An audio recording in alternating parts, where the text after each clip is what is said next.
শুভ সকাল সবাইকে। মহাবালেশ্বরে আজ আমাদের দ্বিতীয় দিন। আর আজকের সকালটা শুরু হলো বারান্দা থেকে প্রকৃতির এক অদ্ভুত সুন্দর রূপ দেখে। ঝিরিঝিরি ঠান্ডা হাওয়া আর চারদিকের সবুজ পাহাড় দেখে মনটা জাস্ট জুড়িয়ে গেল। আজ আমাদের প্ল্যান মহাবালেশ্বরের বিখ্যাত কিছু ঐতিহাসিক সাইট সিন এক্সপ্লোর করার। তো চটপট ফ্রেশ হয়ে রেডি হয়ে নিলাম। আর আজ আমরা কোথায় কোথায় যাচ্ছি, কি কি ইতিহাস জানতে পারছি, সবটা দেখতে হলে ভিডিওটা একদম শেষ পর্যন্ত দেখতে থাকুন।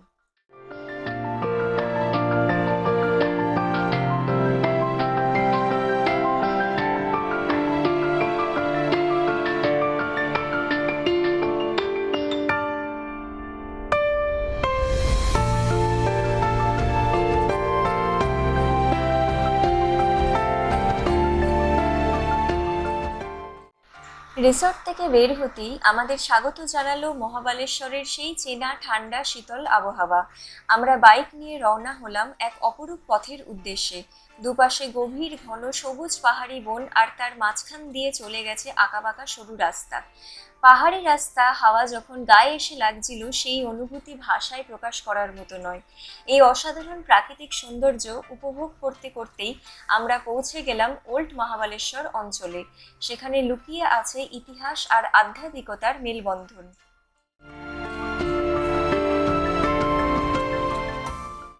রাস্তাটি ছিল বেশ লম্বা আর নির্জন, ঠিক যেমনটা ট্রাভেলাররা মনে মনে খোঁজে। দুপাশে দাঁড়িয়ে আছে আদিগন্ত বিস্তৃত গভীর সবুজ পাহাড়ি বন। সেই ঘন জঙ্গলের বুক চিরে চলে গেছে কুচকুচে কালো আঁকাবাঁকা সরু রাস্তা। পাহাড়ি ঠান্ডা হাওয়া যখন সপাটে এসে গায়ে লাগছিল, আর মাঝে মাঝে কুয়াশার ছোট ছোট কণা মুখ ছুঁয়ে যাচ্ছিল, সেই অনুভূতি সত্যি ভাষায় প্রকাশ করার মতো নয়। রাস্তার প্রতিটি বাঁক যেন এক একটা নতুন সারপ্রাইজ। কোথাও পাহাড়ের খাদ বেয়ে হালকা মেঘ নেমে এসেছে, আবার কোথাও গাছের পাতার ফাঁক গলে ভোরের মৃদু আলো এসে পড়ছে রাস্তায়। কোনো তাড়া নেই, কোনো কোলাহল নেই, শুধু আমরা, আমাদের বাইক আর প্রকৃতির এই নিস্তব্ধ অপরূপ সৌন্দর্য।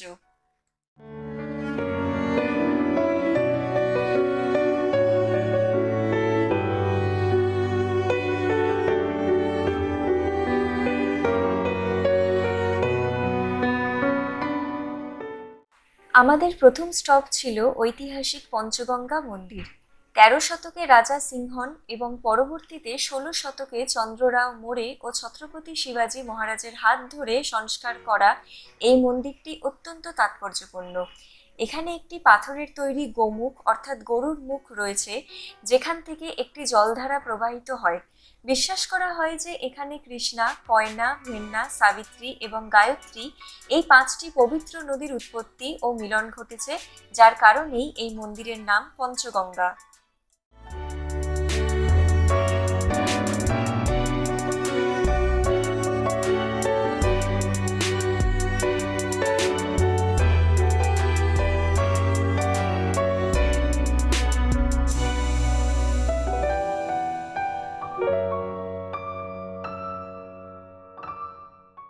পঞ্চগঙ্গা মন্দির থেকেই ঠিক ঢিলছোড়া দূরত্বে অবস্থিত ওল্ড মহাবালেশ্বর বা বৃদ্ধ মহাবালেশ্বর মন্দির। ১৬শ শতকে হেমাটপান্তি স্থাপত্য শৈলীতে কালো পাথর দিয়ে তৈরি এই মন্দিরটি ভগবান শিবের উদ্দেশ্যে উৎসর্গীকৃত। এই মন্দিরের মূল আকর্ষণ হলো এখানকার স্বয়ংভূ অর্থাৎ প্রাকৃতিকভাবে সৃষ্ট শিবলিঙ্গ, যা দেখতে হুবহু একটি রুদ্রাক্ষের মতো। ইতিহাস অনুযায়ী ছত্রপতি শিবাজী মহারাজ এই মন্দিরে এসে পুজো দিয়েছিলেন এবং ওনার ওজনের সমান সোনা বা তুলাদান এখানে করা হয়েছিল। মন্দিরের শান্ত গম্ভীর পরিবেশ এবং প্রাচীন পাথরের দেওয়ালগুলি আপনাকে এক লহমায় শত শত বছরে ফিরিয়ে নিয়ে যাবে।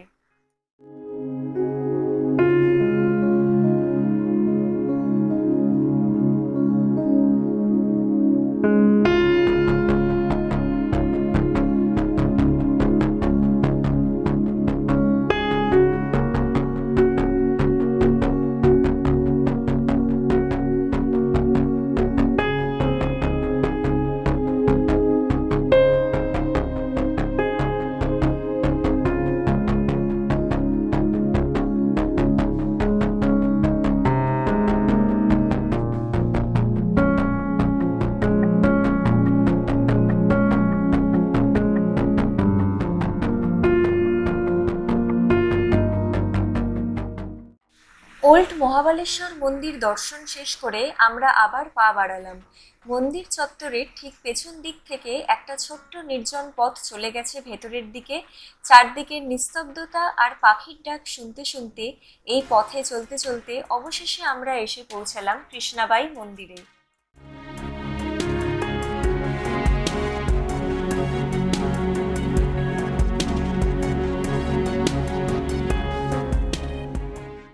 পাহাড়ের একেবারে কিনারায় যেন এক গুপ্তধনের মতো লুকিয়ে আছে এই প্রাচীন মন্দিরটি। 1888 সালে রত্নাগিরির শাসক আনন্দ রাও এই মন্দিরটি নির্মাণ করেছিলেন। এখান থেকে পুরো কৃষ্ণা উপত্যকা এবং ডোম ড্যামের যে চোখ জুড়ানো দৃশ্য দেখা যায় তা এক কথায় অবিশ্বাস্য।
মন্দিরের ভেতরে এই পাথরের গোমুখ থেকে জলধারা প্রতিনিয়ত একটি ছোট কুণ্ডে এসে পড়ছে, যাকে কৃষ্ণা নদীর আসল উৎস হিসাবে মানা হয়। এই মন্দিরের পাথরের খোদাই করা প্রাচীন স্তম্ভগুলো যেন ইতিহাসের নীরব সাক্ষী। পর্যটকদের ভিড় এখানে একদমই থাকে না, তাই কোলাহল থেকে দূরে প্রকৃতির মাঝে শান্তিতে কিছুক্ষণ সময় কাটানোর জন্য এর চেয়ে সুন্দর জায়গা আর হতেই পারে না।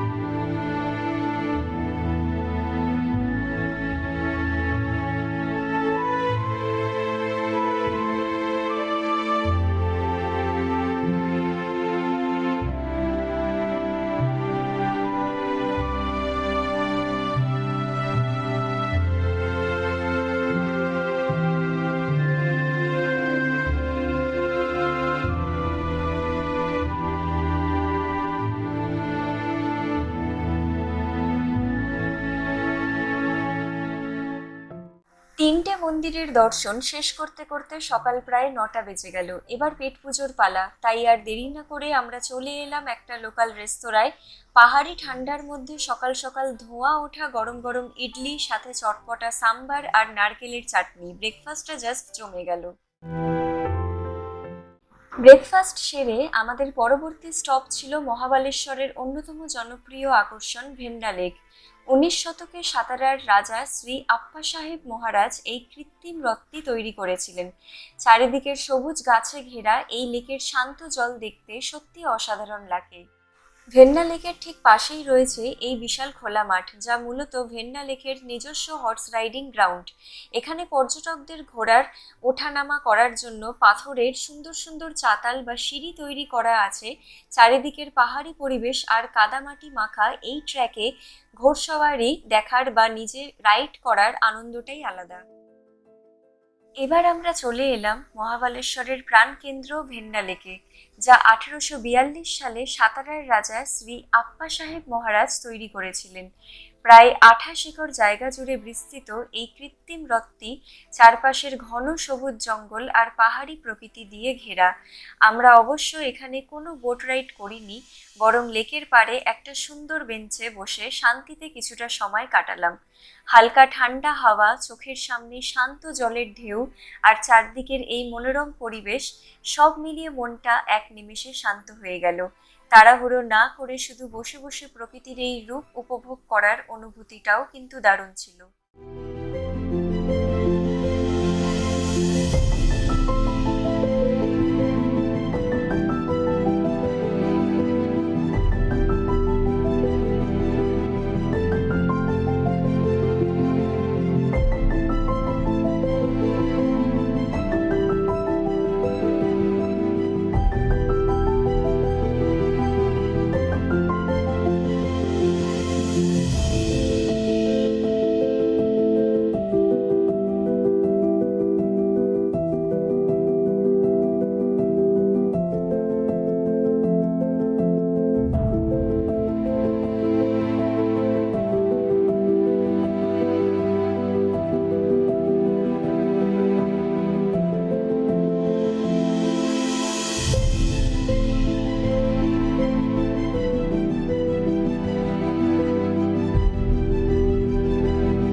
ভেন্না লেকের মিষ্টি আমেজ কাটিয়ে আমরা আবার বাইক নিয়ে রওনা হলাম মহাবালেশ্বরের অন্যতম বিখ্যাত স্পট এলিফ্যান্ট হেড পয়েন্টের উদ্দেশ্যে।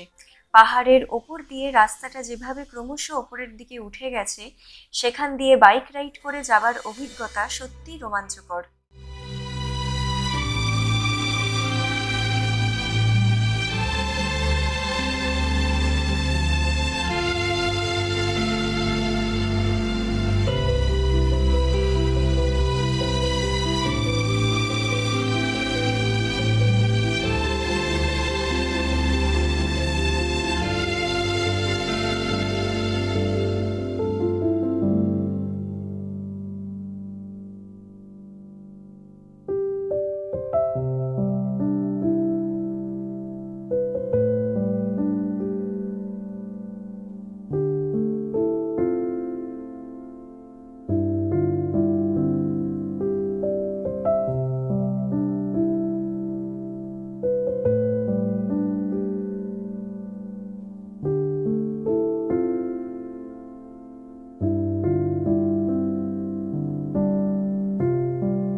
চারদিকের প্রকৃতির সেই অপূর্ব সুন্দর দৃশ্য দেখতে দেখতে আমরা যতই উপরে উঠছিলাম, চারপাশের পাহাড়গুলো যেন আরো খাড়া আর সুন্দর হয়ে উঠছিল।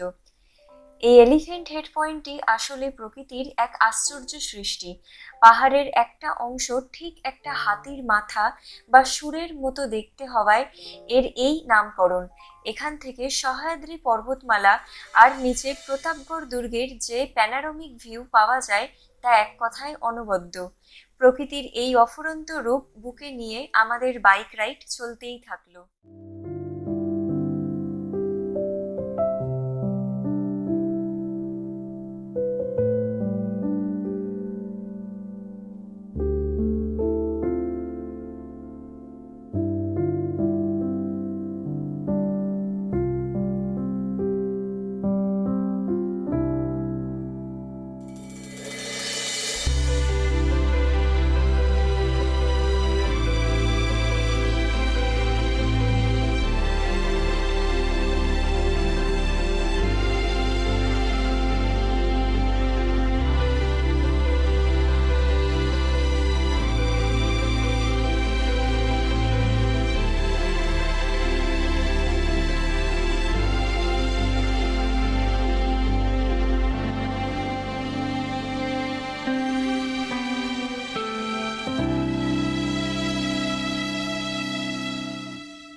পাহাড়ি রাস্তা পেরিয়ে আমাদের পরবর্তী গন্তব্য ছিল মহাবলেশ্বরের অন্যতম বিখ্যাত ও দৃষ্টিনন্দন লিঙ্গমালা ওয়াটারফল।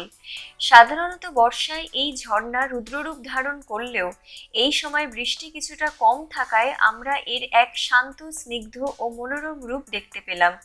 চারদিকের ঘন সবুজ পাহাড়ের বুক চিরে নেমে আসা এই জলধারা দেখতে সত্যি পিসফুল লাগছিল।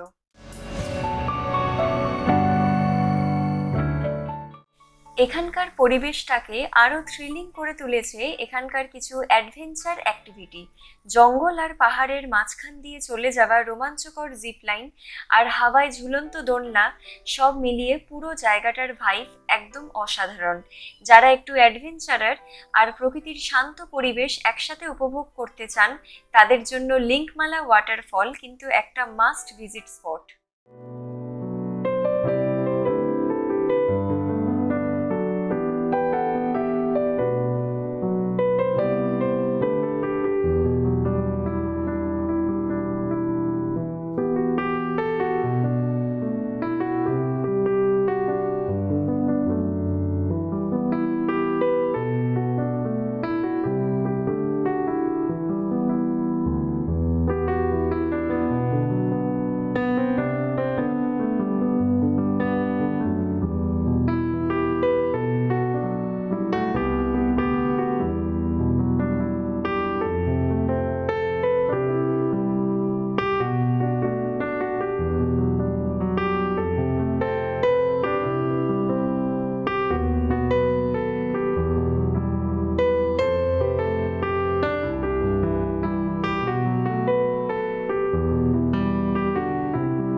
লিঙ্গমালা ওয়াটারফলের সুন্দর অভিজ্ঞতা নিয়ে এবার আমরা এগিয়ে চললাম পঞ্চগানির দিকে, আর সেখানে আমাদের প্রথম স্টপ ছিল বিখ্যাত পার্সি পয়েন্ট।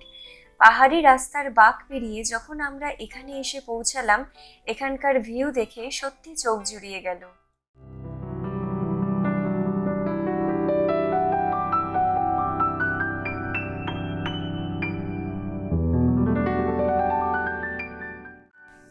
পাহাড়ের একদম চূড়ায় দাঁড়িয়ে নিচের দিকে তাকালে দেখা যায় আদিগন্ত বিস্তৃত কৃষ্ণা উপত্যকা আর ধোম ড্যামের সেই নীল জলরাশি। ওপর থেকে পুরো দৃশ্যটাকে ঠিক একটা জীবন্ত ক্যানভাসের মতো মনে হয়। পাহাড়ের এই অসামান্য উচ্চতায় দাঁড়িয়ে যখন ঠান্ডা হাওয়া হু হু করে গায়ে এসে লাগছিল, তখন মনে হচ্ছিল যেন সব ক্লান্তি এক পলকে গায়েব হয়ে গেল। পঞ্চগানিতে এলে এই পার্সি পয়েন্টের অফুরন্ত হাওয়া আর প্রকৃতির এই ম্যাজিক কিন্তু কোনোভাবেই মিস করা যাবে না।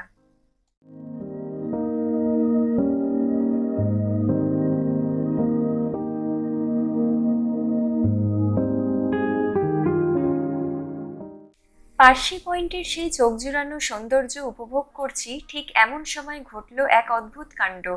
পাহাড়ে যে কত দ্রুত আবহাওয়া রং বদলায় তা আমরা হাতে নাতে টের পেলাম। হঠাৎ করেই চারিদিক অন্ধকার করে ঘন কালো মেঘে ঢেকে গেল পুরো উপত্যকা। কোনো কিছু বুঝে ওঠার আগেই শুরু হলো মুষলধারে বৃষ্টি, আর আমরা আটকে পড়লাম পার্সি পয়েন্টেই। কিন্তু বিশ্বাস করুন, সেই বৃষ্টির মধ্যে পার্সি পয়েন্টের রূপ যেন এক নিমেষে 100 গুণ বেড়ে গেল। চোখের সামনে বিস্তৃত কৃষ্ণা উপত্যকা আর ধোম ড্যামের সেই নীল জলরাশি মেঘ আর কুয়াশার চাদরে ঢাকা পড়ে এক মায়াবী পরিবেশ তৈরি করলো। ঝুম বৃষ্টির শব্দ, সাথে পাহাড়ি ঠান্ডা ঝোড়ো হাওয়া আর মেঘের লুকোচুরি, সব মিলিয়ে পার্সি পয়েন্টে আটকে পড়ার এই মুহূর্তটি আমাদের পুরো জার্নিতে সবচেয়ে রোমাঞ্চকর আর স্মরণীয় একটা অভিজ্ঞতা হয়ে রইল।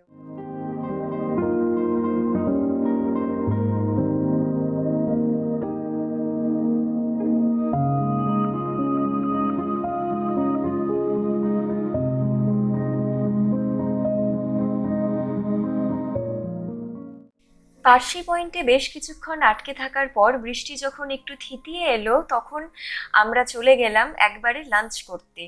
পাহাড়ি ঠান্ডা আর বৃষ্টির পর শরীরও চাইছিল গরম গরম দারুণ কিছু খেতে, তাই লাঞ্চের জন্য আমরা চটপট ঢুকে পড়লাম একটা রেস্তোরাঁয়। আর লাঞ্চের মেনুতে ছিল ধোঁয়া ওঠা নরম তুলতুলে বাটার নান, সাথে জিরা আলু আর মশলাদার কড়াই পনির। এই জম্পেশ কম্বিনেশনটা মুখে দিতেই যেন প্রাণটা জুড়িয়ে গেল। বৃষ্টির পর এমন তৃপ্তিদায়ক লাঞ্চ আমাদের পুরো দিনের ক্লান্তি এক নিমেষে দূর করে দিল। বাড়িতে যখন পৌঁছালাম তখন বৃষ্টি প্রায় কমে গেছিল। বারান্দায় এসে দাঁড়ালে এখন শুধু হালকা ঝিরিঝিরি বৃষ্টির মিষ্টি ছোঁয়া, আর চারিদিকে এক অদ্ভুত শান্তরূপ দেখা যাচ্ছে। পাহাড়ের ঢালে ছোট ছোট বাড়িগুলো কুয়াশা আর মেঘের মধ্যে কেমন যেন মায়াবী লাগছে। মহাবালেশ্বরের দ্বিতীয় দিনটা যেমন ছিল অ্যাডভেঞ্চারে ভরপুর, শেষটা হলো ঠিক ততটাই শান্ত আর মনোরম। আমাদের আজকের এই সারাদিনের জার্নি আর পাহাড়ি বৃষ্টির অভিজ্ঞতা আপনাদের কেমন লাগলো কমেন্ট করে কিন্তু অবশ্যই জানাবেন।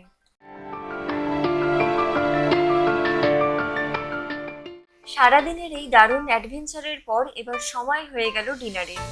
আর সেদিন আমাদের ডিনারের মেনু ছিল একদম সিম্পল অথচ টেস্টি, গরম গরম রুটি, সাথে জিভে জল আনা ডাল তড়কা আর ফ্রেশ গ্রিন স্যালাড।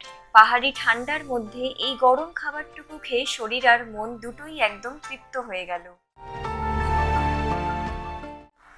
ডিনার শেষ করে চলে এলাম রিসর্টের এই বারান্দায়।